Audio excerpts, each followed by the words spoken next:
bagaimana tugas seorang pemimpin. Makanya Umar bin Khattab, ya, Abu Bakar Siddiq, Umar bin Khattab ketika memimpin itu seperti itu. Setiap hari Umar keliling mencari Ar-Rahman 'allamal Qur'an khalaqal insan 'allamahul bayan. Mengapa surah Al-Baqarah diletakkan di bagian awal dan nanti setelah itu surah-surah berikutnya ini menjabarkan tentang ini, tentang kepemimpinan itu. Jadi nanti akan belajar itu. Misalnya surah Ali Imran, dia menggambarkan tentang tantangan yang akan dihadapi seorang pemimpin, baik eksternal maupun internal. Masuk ke surah An-Nisa. Kenapa kok surah An-Nisa? Surah An-Nisa kan wanita paling lemah. Ternyata tugas pemimpin itu adalah melindungi yang paling lemah. Itulah prinsip keadilan. Jadi adil itu adalah melindungi yang paling lemah. Jangan sampai ada orang lemah kamu zalimi. Itu. Nah itulah prinsip keadilan. Terus begitu. Jadi ini benang merahnya seperti itu. Makanya ketika kita nanti membahas secara detail lagi, jadi memang surah Al-Baqarah ini mengungkap tentang hakikat itu, ya. Seakan-akan ini dikatakan bahwa wahai orang-orang Islam, ingat loh, kamu sudah berislam, ingat kamu sudah beriman.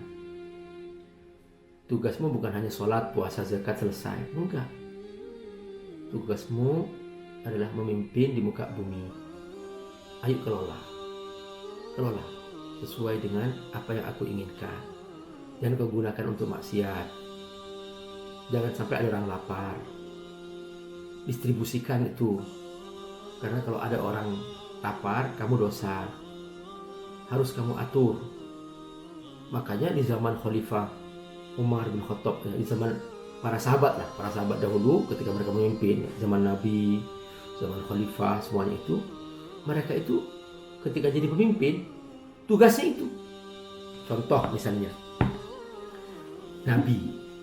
Nabi ketika wafat baru ketahuan diganti Abu Bakar Siddiq. Abu Bakar Siddiq langsung datang ke putrinya, yaitu Aisyah Ummul Mukminin, istri Rasulullah SAW, Aisyah. Dia bertanya, wahai Aisyah, iya, apa yang Nabi kerjakan setiap pagi? Kata Aisyah, Nabi membawa semangkok teh, membawa roti, kemudian dia bawa ke sebuah pojok sana. Nggak tahu ada apa di sana itu. Abu Bakar langsung mengambil teh dan membawa itu. Ternyata di pojok kota Madinah itu ada seorang buta. Nah, orang buta ini adalah orang Yahudi. Nah, orang Yahudi ini saking bencinya kepada Nabi, dia mulutnya berkata, Muhammad Majnun, Muhammad Majnun, Muhammad Majnun, Muhammad gila, Muhammad gila, Muhammad gila. Abu Bakar kaget. Ya Allah, ini orang yang setiap hari, setiap pagi Nabi beri makan. Ya Allah, sudah menghina, mengumpat, Nabi beri makan. Akhirnya Abu Bakar datang, melanjutkan kan. Dia bawa ngasih tehnya, ngasih rotinya gitu. Tiba-tiba orang Yahudi berkata, ini siapa ini?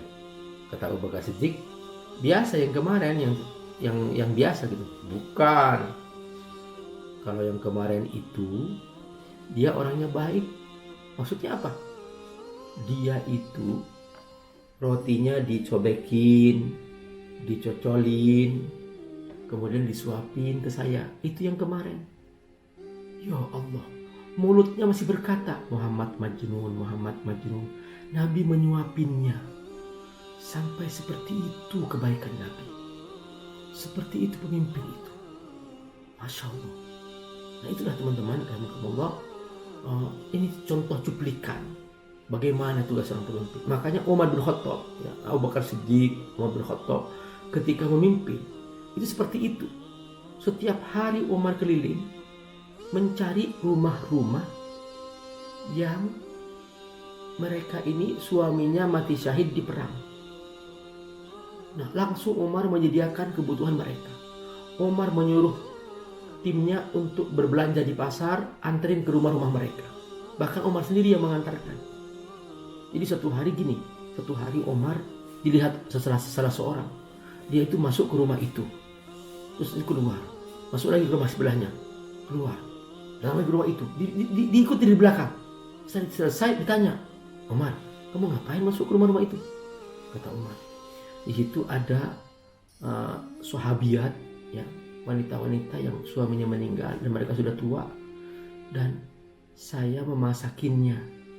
Setelah masak, mereka saya kasih makan satu persatu. Khalifah, artinya ini pemimpin luar biasa. Nah, itulah dia yang namanya tugas kepemimpinan. Masya Allah, makanya Al-Baqarah ini dari awal sampai akhir itu ingin menegaskan bahwa yang paling menentukan dalam kita bisa melaksanakan tugas-tugas yang aku turunkan itu adalah kamu harus jadi pemimpin. Seperti itu. Assalamualaikum warahmatullahi wabarakatuh. Alhamdulillah wassalatu wassalamu ala Rasulillah wa ala alihi wa sahbihi mawala. Teman-teman rahimakumullah, Abi Amir mengasuh sebuah pesantren FAT Institute. Pesantren FAT ini ada di Jakarta, ada juga di Sukawami, Bogor. Mereka rata-rata adalah anak-anak yatim du'afa, dan mereka belum punya asrama, belum punya masjid, dan juga mereka membutuhkan pembebasan lahan untuk pesantren. Teman-teman, membantu para penghafal Quran adalah menyiapkan mereka punya masa depan yang cerah, dan otomatis kita juga membantu diri kita sendiri, karena dengan membantu mereka menjadi penghafal Quran, menjadi para ulama, semua kebaikan yang mereka kerjakan, setiap huruf dari Quran yang mereka ulang-ulang, kita semua kebagian pahala. Bukan hanya itu, nanti di alam akhirat, di surga, mereka akan datang menyambut kita dengan mahkota yang indah, dan kita semua yang berdonasi untuk mereka akan diberi mahkota yang indah di pintu surga, sehingga kita semua bahagia selamanya di akhirat. Ayo bergabung membantu para santri yatim du'afa penghafal Al-Quran di pesantren Fadlul Tafsir di Sukawangi, Bogor, melalui rekening di bawah ini. Semoga Allah berkati. Assalamualaikum warahmatullahi wabarakatuh.